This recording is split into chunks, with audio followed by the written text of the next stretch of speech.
1190 का दौर भारत में पैदा हुआ एक ऐसा महान योद्धा जिसकी कहानियां आज इतिहास में गूंजती हैं, जिसने 11 वर्ष की उम्र में तलवार संभाली।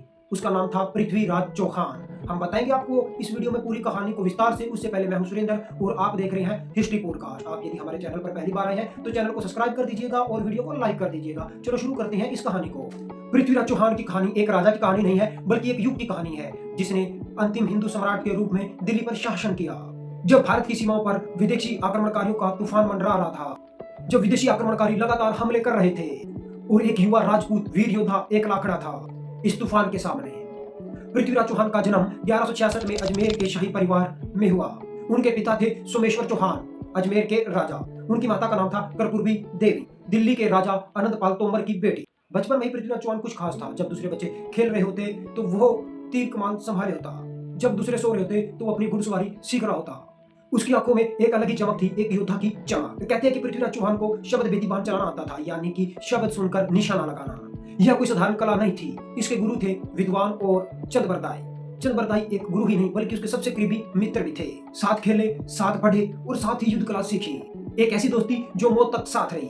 पृथ्वीराज चौहान सन 1177 जब पृथ्वीराज चौहान मात्र 11 वर्ष के थे, उसके पिता सोमेश्वर चौहान की मृत्यु हो गई थी। एक 11 साल का बच्चा और उसके कंधों पर अजमेर की जिम्मेवारी। दरबार में आनाकानी शुरू हो गई कि इतना छोटा बच्चा अपना राज्य कैसे संभालेगा, दुश्मन तो हमला कर देंगे। लेकिन पृथ्वीराज चौहान ने उन सभी की बातों को उल्टा साबित कर दिया कि शासन करने के लिए एक उम्र नहीं बल्कि एक जज्बा और साहस चाहिए। उसकी माता ने ही शुरुआती वर्षों में उसका मार्गदर्शन किया, लेकिन पृथ्वीराज चौहान सभी फैसले खुद लेता था। वो फैसले इतने समझदारी होते थे कि बुजुर्ग मंत्री भी हैरान रह जाते। कुछ वर्ष पश्चात दिल्ली के राजा आनंदपाल तोमर बूढ़े हो चुके थे, जो कि पृथ्वीराज चौहान के नाना जी थे, और उनका कोई बेटा नहीं था। उन्होंने ही पृथ्वीराज चौहान को अपना उत्तराधिकारी घोषित कर दिया। इसी प्रकार एक किशोर योद्धा के सामने दो राज्यों की बागडोर आ गई, अजमेर और दिल्ली। अब पृथ्वीराज चौहान पर दोनों राज्यों का शासन संभालने की जिम्मेदारी आ चुकी थी, जबकि उसके पड़ोसी राजा उसकी किशोर उम्र को उसकी कमजोरी मानते थे। दूसरी ओर विदेशी आक्रमणकारी भी पश्चिमी ओर से आक्रमण कर रहे थे, और पश्चिमी ओर से जो आक्रमण का खतरा आ रहा था वो था मोहम्मद गोरी। सबसे पहले पृथ्वीराज चौहान को अपनी ताकत दिखानी थी। उसने दिखाई थी। उसने लगातार एक के बाद एक लगातार 28 युद्ध जीते, नागार्जुन को हराया, चंदेलों से लड़ा। हर युद्ध में उसकी तलवार ने दुश्मनों का खून पिया। हर युद्ध में उसके बहादुरी की कहानियां फैली, और कहते हैं उसने 28 बार युद्ध लड़े और 28 बार विजय हासिल की। उसके घोड़े बिजली की तरह दौड़ते और उसके तीर कभी भी खाली नहीं जाते थे। पृथ्वीराज चौहान केवल एक योद्धा ही नहीं बल्कि वो एक विद्वान था, बल्कि वो 6 भाषाओं का ज्ञाता भी था। उसके दरबार में कवियों का संरक्षण था। चंद बरदाई उसका एक मित्र साथी होने के साथ साथ एक विद्वान भी था, जिसने उसके दरबार में रहकर पृथ्वीराज राजसों की रचना की। पृथ्वीराज चौहान का भी जो रूप था वो अद्भुत था। चौड़े कंधे, लंबी हाइट, आंखें बाज जैसी। घुड़ पर सवार होता तो ऐसे लगता कोई का अवतार है। उसके हाथों में तलवार और दिल में न्याय। प्रजा उसे प्यार करती थी, सैनिक उसके लिए जान देने के लिए तैयार रहते थे और मंत्री उसका सम्मान करते थे। पृथ्वीराज चौहान एक योद्धा होने के साथ साथ उसका दिल एक इंसान का था, और हर इंसान के दिल में प्यार की जगह होती है।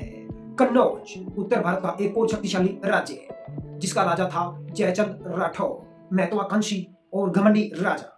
उसकी एक बेटी थी सियोगिता, और वह बहुत खूबसूरत थी। खूबसूरत के साथ वो एक अच्छी समझदार भी थी। उसने अपने दिल का साहसी चुन लिया था, पृथ्वीराज चौहान। इन दोनों ने एक दूसरे को कभी देखा नहीं था। उसकी बहादुरी की कहानियां सियोगिता के दिल में बस गई थी। सियोगिता की खूबसूरती के किस्से पृथ्वीराज चौहान के कानों तक पहुंचे थे। प्यार भी अजीब होता है, वो आंखों से नहीं बल्कि दिल से होता है, और दोनों के दिल एक दूसरे के लिए धड़कने लगे थे। लेकिन यह एक समस्या थी, बहुत बड़ी समस्या। वो समस्या थी पृथ्वीराज चौहान और जयचंद राठौर में बहुत बड़ी दुश्मनी, गहरी दुश्मनी। वो चाहता था कि पूरा उत्तर भारत उसे सम्राट माने, लेकिन पृथ्वीराज चौहान की बढ़ती शक्ति, बहादुरता और साहस उसे बर्दाश्त नहीं था। और अब उसकी बेटी की नजर पृथ्वीराज चौहान पर थी।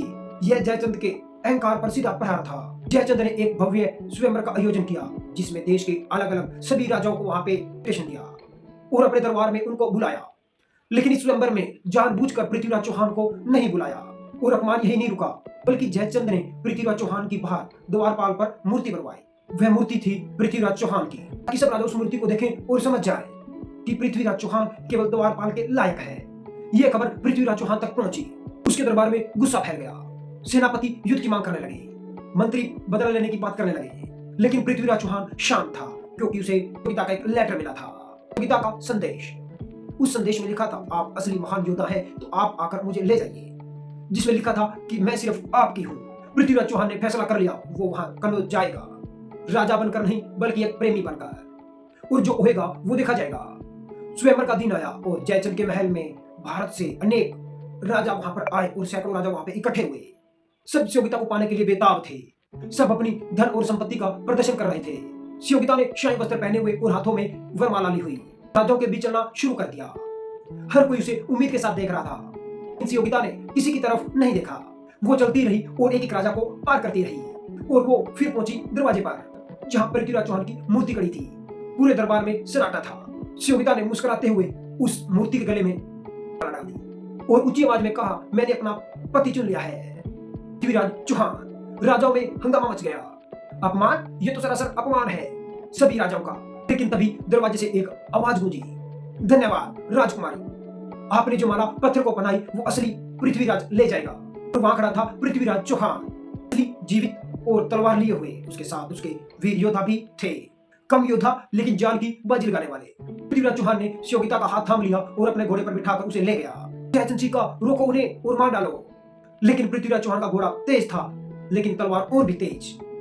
उसने अपने रास्ते में आने वाले हर सैनिक को रोन दिया। महल से बाहर निकला और दिल्ली की तरफ कूच कर गया। जयचंद की पूरी सेना उसके पीछे थी, लेकिन पृथ्वीराज चौहान तक का बाल बांका निकल पाई। लेकिन पृथ्वीराज चौहान को कौन पकड़ सकता था? वो बिजली की तरह वहां से निकल गया। प्रतियोगिता को लेकर दिल्ली पहुंचकर धूमधाम से शादी हुई। पृथ्वीराज चौहान और प्रतियोगिता एक हो गए, लेकिन प्यार जीत गया। इस जीत की कीमत बहुत बड़ी थी। जयचंद अपमानित हो चुका था, उसका गुस्सा हद से बढ़ गया था और उसने कसम खाई कि वो पृथ्वीराज चौहान को खत्म कर देगा, चाहे उसे इसके लिए किसी से भी हाथ मिलाना पड़े। लेकिन वो कोई और नहीं था, वो था मोहम्मद गोरी, गजनवी का शासक। वो विदेशी आक्रमणकारी जो भारत पर बार बार आक्रमण कर रहा था।